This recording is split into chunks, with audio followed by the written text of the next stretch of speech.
So welcome back. Last time we got as far as lining the tanks and the boiler and all those bits. Today we've got quite a few little finishing touches, which does bring me up to the end of my involvement with the engine. I didn't take any video and pictures or anything of the last of it leaving to my father's house, but I did film pretty much everything I did to the engine. So let's take a look at what we've got going on to the engine at the moment, and then hopefully in a future episode I'll be able to give you a few little snippets from what Dad's done to the engine mechanically and put it together, and we'll hopefully have a little video of it out on the run. In the meantime, one of you guys suggested that I try the Barty Pembrokeshire rum. It's turned up, so live-ish on camera, we're going to give it a little try.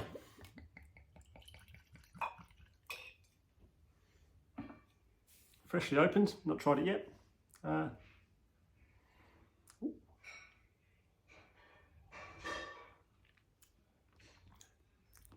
That is very nice. So, while I finish this off, I'll let you carry on and see what I've been doing to the engine. See you soon. Now, if I do say so myself, I think that has gone reasonably well. It could be better, but it certainly could be a lot worse. So that's about all I could do for today. Got the lining done. But I thought while I'm laying on the floor, because there's not a lot else I can do, I would bring in the bits of pipework and the clacks. Try not to let the dog eat them, and give them a quick polish up, ready to go back on the boiler. So you don't really need to see that, but I will show you them when they're nice and polished, as long as the dog hasn't eaten them by then, because she is doing her best. And there's the pipe bits there. So there we go. And there we go, with a bit of elbow grease, auto sole, clean rag. We've got some very shiny brass bits. So obviously I couldn't wait to put them on. So there's the back end done and the clacks on. And I just thought I'd stand it together. Should we put the lid on as well? Just to get an idea of how she's going to look. I guess we'll get a better idea when it actually goes together. So that's about as far as I can show you right now. But of course that's not it, because I forgot the handrails. So they've gone on now, and I just put a dollop of glue, tiny little smear of glue on the handrail when it went through the knob, so that it stays there. There they are. I gave them a little polish up first as well. So that's more or less it. So thanks to a friend of mine, all my remaining bits of engine that I need to do are nice and light and sitting on the dining table. So the cab got a bit of a reaction on the inside, so I need to rub the paint down in here. Sanding block and 100 grit I think I've put on here at the moment, and then I'm going to give it a coat of paint once that's been flatted down, and also tidy up the nameplates on the tanks, and after that I can touch up some paint on the smoke box. So I'm just going to sort the dog out and then get on with it. Not really.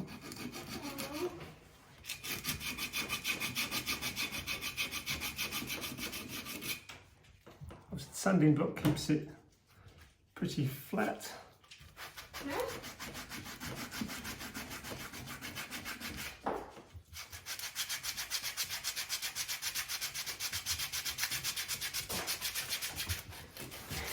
Oh my god, it's so cool. It doesn't take much before just got that roughness gone and it's ready to take a coat of paint. So I'll just finish this up and then we'll get on with some paint.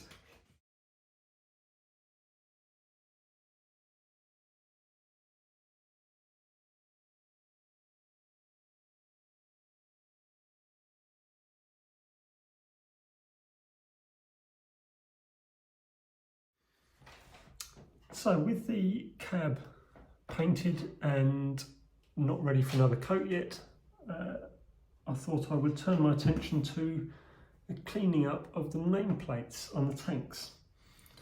Obviously it's easier to do this than try and be really careful painting in between all the letters, especially when you've got the small letters.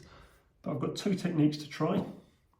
One is just scraping it off with a steel rule, and the other is to use a sanding block with my nice flat sanding block with a variety of grades of paper. So let's take a look.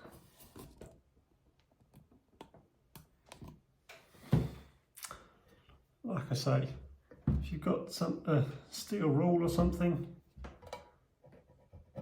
ideally it would be wider than the whole plate, so you can use it on its sides as such. Just very carefully.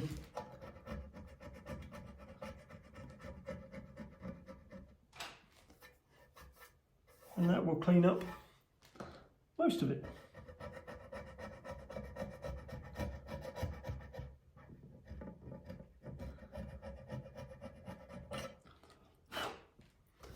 Like so.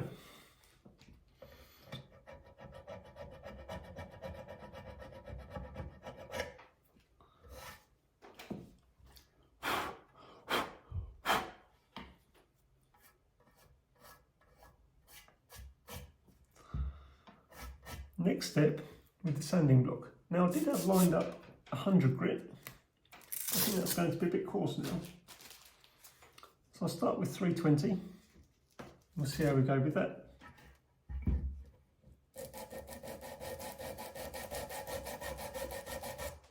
Obviously being careful to keep it flat so we don't touch any of the good paint around the outside.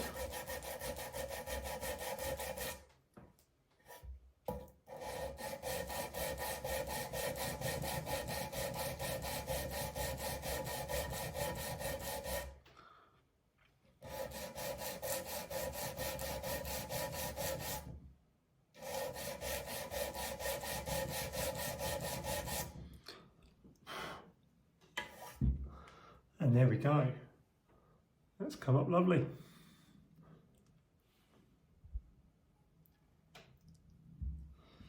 Now, it looks a little bit rough, the outside edge, so I could just keep going.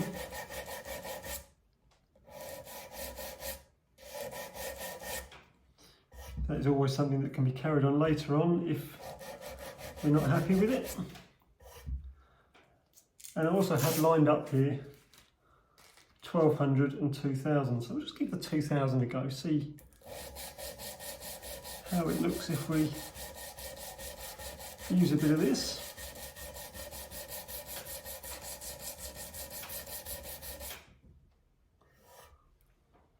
Pretty good. And just to give it the final touch, got some Autosol metal polish, which had gone a bit hard there. I think I've lost the lid for it somewhere. Well, I have lost the lid for it somewhere. And just get it on the rag and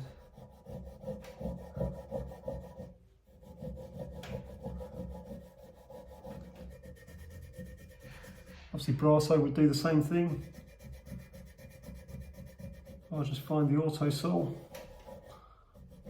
Does it a little bit quicker.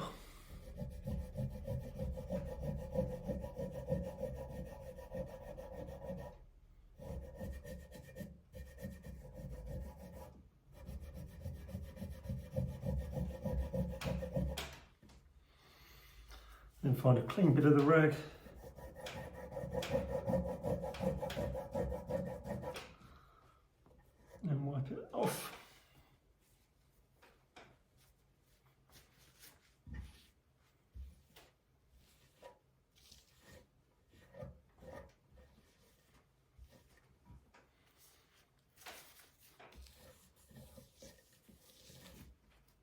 there we go.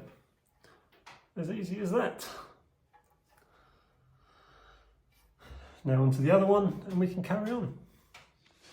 So that's where I'm going to leave it for today. I thought I was going to get right up to date in this video, but I put all the bits in and it was a bit long. But in the meantime, this is where Dad's at with the chassis. He's doing really well, but it's taking a bit longer because he is planning on adding an injector. So he's doing a bit of extra pipe work and a valve and extra clack and all the deal that goes together with adding an injector to a loco. Just because it's a Juliet, you're sat in the station, the big engines are getting in your way, and you're sat there having to pump the hand pump just to keep the water level up. So an injector just to be able to maintain water level and sat in the station, but on the run, the pump is perfect. So that's where we're at.